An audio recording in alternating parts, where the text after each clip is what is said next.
Bismillahirrahmanirrahim. Teman-teman sekalian, kita akan melanjutkan pembacaan buku Koreksi Peringatan Maulid Nabi Muhammad SAW, penerjemah Dr. Rosidin MPDI.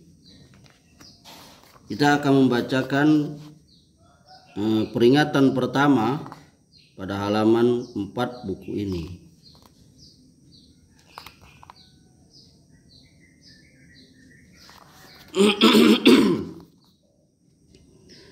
Berdasarkan pendapat ulama yang nanti akan disebutkan, bahwa kegiatan Maulid Nabi Muhammad SAW yang dinilai sunnah oleh para imam adalah berkumpulnya orang-orang untuk membaca Al-Quran dan riwayat hadis-hadis yang berkaitan dengan permulaan kehidupan Nabi Muhammad SAW, keistimewaan pra-kenabian, irhasot yang terjadi ketika beliau masih berada dalam kandungan dan pada saat kelahiran beliau, serta perjalanan hidup beliau sesudah itu yang penuh dengan keberkahan. Selanjutnya dihidangkan makanan untuk dimakan bersama-sama, kemudian mereka membubarkan diri. Jika mereka menambah kegiatan maulid dengan menabur rebana dengan tetap menjaga tata krama, maka hukumnya tidak mengapa.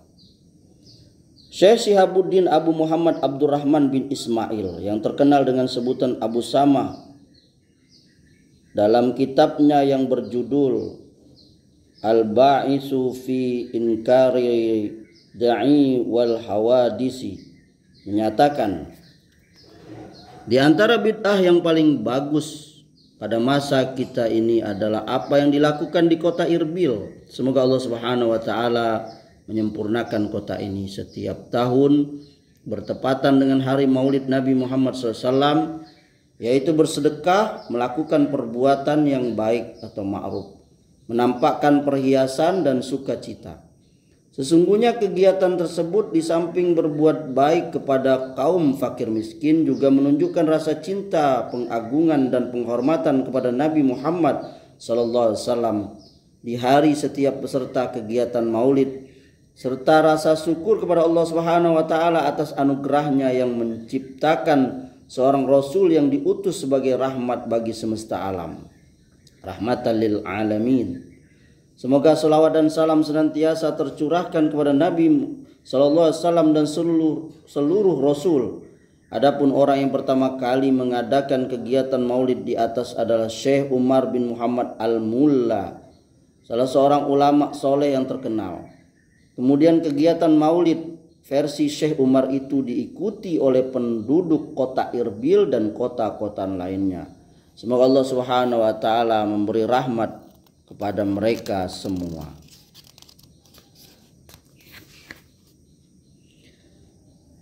Syekh Yusuf bin Ismail An-Nabahani rahimahullah berkomentar dalam kitabnya yang berjudul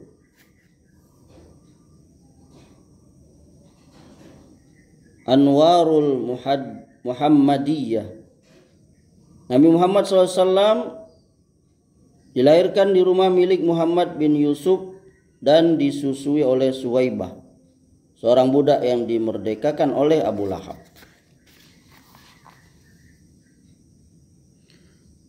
Abu Lahab memerdekakan Suwaibah karena telah memberi kabar gembira kepada Abu Lahab atas kelahiran Nabi Muhammad SAW. Setelah kematian Abu Lahab, ada seseorang yang bermimpi bertemu dengan Abu Lahab. Abu Lahab ditanya, bagaimana keadaanmu? Abu Lahab menjawab, saya ada di neraka. Hanya saja siksaku diringankan setiap malam Senin, dan saya dapat menghisap air dari kedua jariku ini. Abu Lahab memberi isyarat menunjuk pada ujung jari jemari. Sesungguhnya semua itu saya peroleh dikarenakan saya telah memerdekakan Suwaibah ketika dia memberi kabar gembira kepadaku atas kelahiran Nabi SAW, dan juga dikarenakan Suwaibah lah yang telah menyusui Nabi SAW. Ibnu Al-Jazari berkata, jika Abu Lahab yang kafir dan yang Al-Quran turun untuk mencelanya memperoleh balasan yang sedemikian rupa sebab kegembiraannya pada malam kelahiran Nabi Muhammad SAW, Maka bagaimana keadaan seorang muslim yang mengesahkan Allah Subhanahu wa taala dari umat Nabi sallallahu alaihi wasallam yang bergembira atas hari Maulid Nabi sallallahu alaihi wasallam dan mengerahkan segenap kemampuannya dalam mencintai Nabi sallallahu alaihi wasallam? Demi umurku, sesungguhnya balasan bagi orang muslim yang seperti itu adalah Allah Subhanahu wa taala akan memasukkannya sebab anugerahnya yang meliputi segala sesuatu ke dalam surga. Oleh karena itu, umat Islam senantiasa memperingati bulan Maulid Nabi sallallahu alaihi wasallam, mengadakan berbagai kegiatan Maulid, bersedekah dengan berbagai macam sedekah, menampakkan sukacita, menambah amal-amal kebaikan dan bersungguh-sungguh untuk membaca riwayat Maulid Nabi sallallahu alaihi wasallam. Tampak jelas mereka mendapatkan barokah Nabi sallallahu alaihi wasallam berupa anugerah yang merata. Al-Alama Ahmad bin Hajar rahimahullah menegaskan dalam kitabnya yang berjudul Tuhfatul Muhtaz, diperbolehkan rebana, yakni menabuh dan mendengarkan rebana untuk acara pernikahan. Karena sesungguhnya Nabi sallallahu alaihi wasallam sudah mentakrir atau menyetujui para budak wanita yang menabuh rebana pada saat Ali bin Abi Thalib menikahi Fatimah radhiyallahu anha. Bahkan Nabi SAW bersabda kepada wanita yang berkomentar, di hadapan kita ada Nabi yang mengetahui apa yang terjadi di masa depan. Biarkan saja penabuh rebana ini dan dendangkanlah apa yang biasanya kalian dendangkan, yaitu memuji-muji sebagian orang yang gugur di medan Badar. Hadis riwayat Bukhari. Ada hadis sahih, faslu ma bainal harami wal halalid darbu bidduf.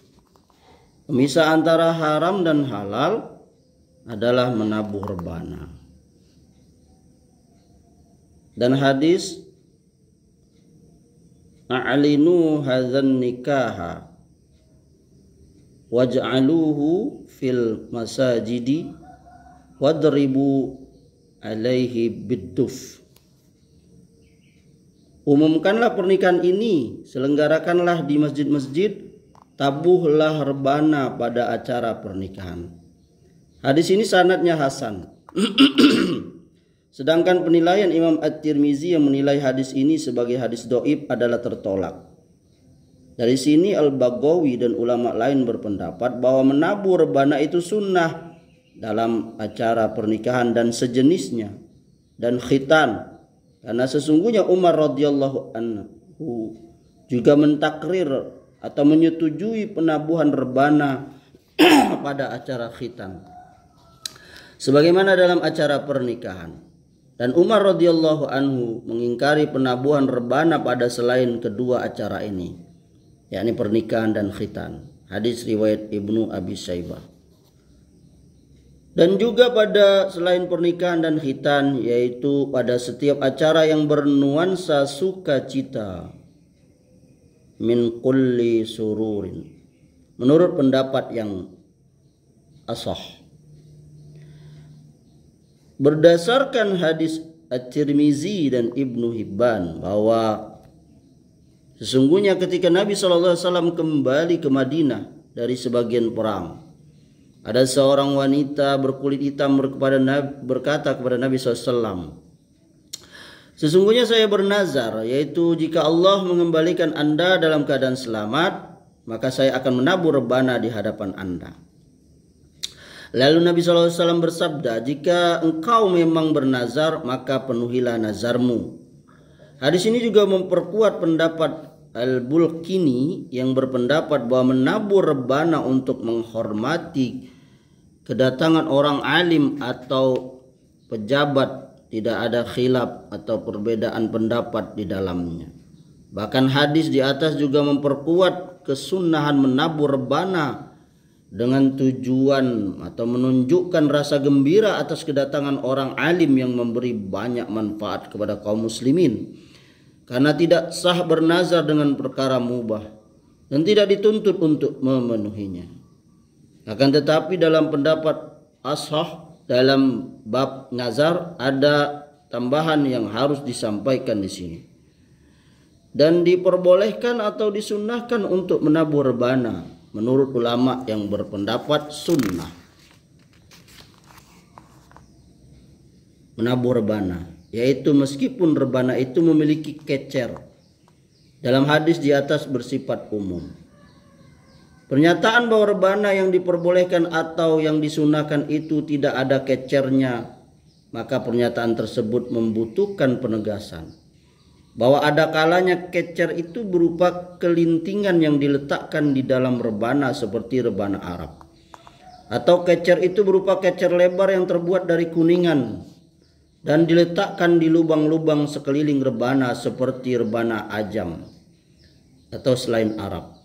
Di samping kehalalan atau kebolehan menabur rebana yang memiliki kecer ini, Al-Hawi As-Saghir dan kitab lainnya menegaskan, namun disanggah oleh Al-Azra'i, bahwa rebana itu lebih mampu membuat orang yang bergoyang dibandingkan dengan alat-alat permainan lain yang sudah disepakati keharamannya.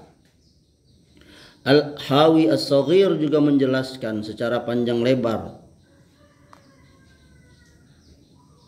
dan menukil pendapat dari sekelompok ulama yang mengharamkan menabur rebana, serta tidak ada perbedaan antara laki-laki maupun wanita terkait hukum menabur rebana ini. Adapun pendapat Al-Halimi yang mengkhususkan kehalalan rebana bagi kaum wanita saja disanggah oleh Imam As-Subki.